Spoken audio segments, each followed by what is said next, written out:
Entonces, aquí tenemos que la segmentación, decíamos que la segmentación, clivaje o blastulación, cuando vale los tres, son esas divisiones mitóticas para llevar un organismo unicelular a un organismo pluricelular, que lo vamos a llamar blástula o mórula, y va a ser hueca, tiene un hueco en el centro que se llama blastocele.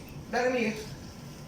Ok, ahí tenemos, miren cómo se divide en 2, luego se divide en 4, luego se divide en 8 o 9 células, luego en tal, hasta que se va a formar esto, que va a ser entonces,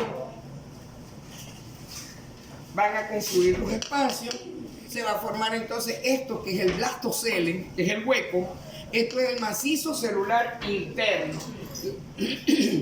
Rayonson, deja de conversar con la niña para que preste atención.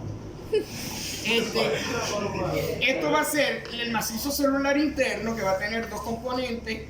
Este macizo celular interno es el que va a originar el embrión, el macizo celular interno, y todo esto que está por fuera, esto es lo que va a originar la placenta. Entonces esto va a ser el embrión, esta va a ser la placenta, este es el blastocele, y esto que está por aquí todavía sigue siendo la zona pelúcida, que está allí para mantener todavía en su lugar el embrión, porque como se está empezando a dividir, no sea que se digreguen las células y ahí empezar. Entonces ella las mantiene ahí todas aglomeradas. Bien, después tenemos entonces algunas etapas donde, por ejemplo, a los 5 días de edad madura el blastocisto, se pierde la zona pelúcida del blastocisto. O sea, estoy hablando de edad embrionaria, ¿verdad? A los 5 días ya se va a perder la zona pelúcida, termina de madurar el blastocisto. A los 6 días aproximadamente se adhiere el blastocisto al epitelio uterino. A los más o menos 7 días, que es una semana, hay la penetración del epitelio por parte del blastocisto, se va intentando meter en el epitelio uterino, se forma la placa trofoblástica e invasión al blastocisto, porque ya comienzan a formarse las vellosidades coriónicas para comenzar a entrar en el endometrio del útero. Aquí vamos a tener que se va erosionando, se forman las vellosidades primarias, más o menos 13 días. A los 15 días ya hay la formación de la placenta, la vellosidad secundaria, y se forma el saco vitelino. A los 16-18 días se da la maduración de las vellosidades ramificadas, y a los 22 días hay la formación de las vellosidades terciarias. Entonces así es como va evolucionando para formar la placenta, desde el día 5 hasta el día 22. Eso es reproducción. Bien. Dale. En cuanto a cómo llamamos la blástula, en el caso de los anfioxos lo llamamos arquiblástula. En caso de los anfibios lo llamamos anfiblástula. En caso del hombre está mal empleado, así lo dice el libro, pero está mal empleado porque, claro, utilizan la especie, ¿no? La especie humana, que no quiere decir la especie hombre, pero así aparece en el libro porque los libros de nosotros son machistas. Entonces aparece en la mujer, en dado caso, se llama blastocisto, y en el ave se llama discoblasto. Entonces toman diferentes nombres de acuerdo a las especies: el anfioxus, los anfibios, la mujer y el ave.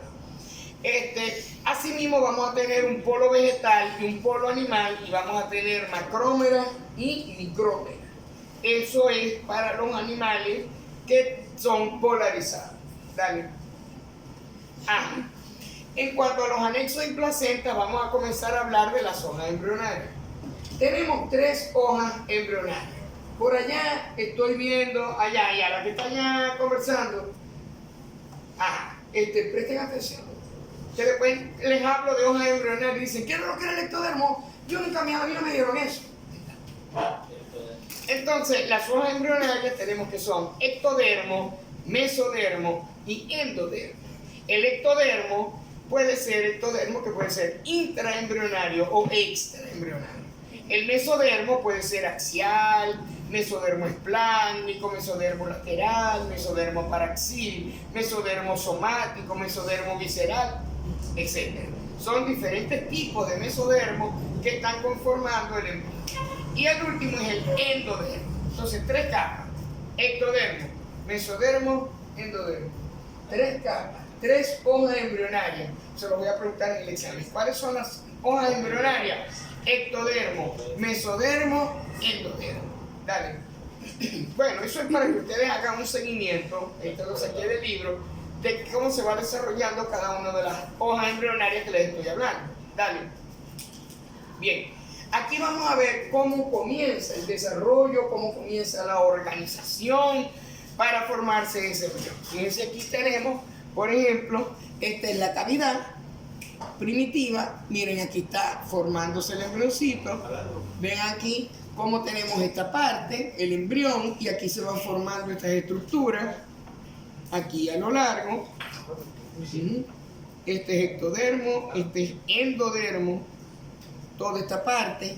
Acá se forma el ectodermo, el endodermo, ya esto se hace neural, y este somático. Aparecen todas estas que están acá, que continúan con estas, y aparecen estas células mesenquimáticas aquí, que van a dar origen a toda esta parte muscular, y aquí queda conectado el endodermo y el ectodermo. Dale. Aquí se van formando ya esto es el saco vitelino, este es el embrión, aquí arriba, el embrión crece violentamente, y aquí el saco vitelino se va reduciendo hasta quedar conectado con el intestino medio.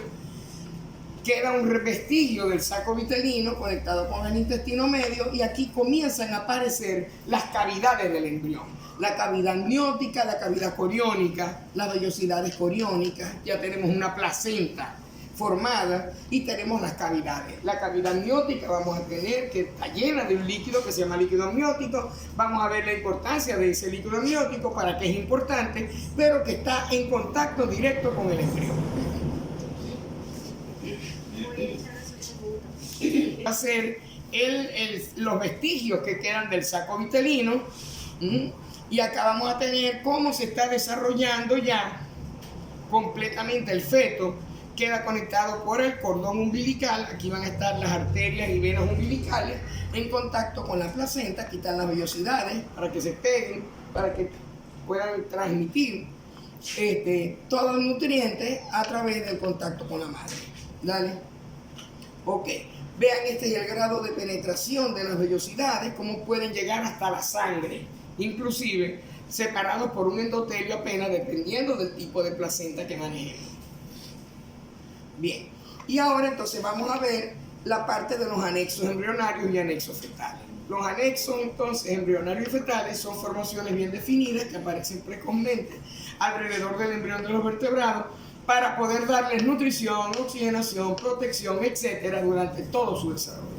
Entre los anexos embrionarios vamos a tener los propios, como por ejemplo los que desaparecen al segundo mes de gestación.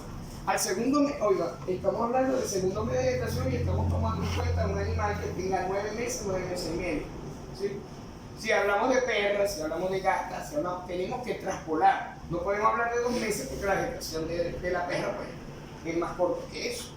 Entonces, tenemos que desaparecen el alantoide y el saco vitelino. Tanto el alantoide como el saco vitelino van a quedar solamente vestigios. En los anexos fetales sí persisten durante toda la vida intrauterina, y vamos a tener el amnios y la placenta. El amnio y la placenta, que es un anexo fetal, van a permanecer durante toda la vida del animal, hasta que, o sea, durante toda la vida fetal, me refiero. Cuando él nace, pues se lleva su placenta. Pero van a permanecer durante todo el tiempo estos anexos fetales, durante toda la vida intrauterina. Dale. La primera, el amnio. El amnio es un anexo que tiene forma de bolsa, envuelve precozmente al embrión, contiene líquido que es el líquido amniótico. Ese es el que evita que los golpes, patadas, etcétera, etcétera, etcétera, puedan dañar al embrión o al feto. Acompaña al feto hasta que nace, que es cuando dicen, rompió fuente, no se puede llamar fuente.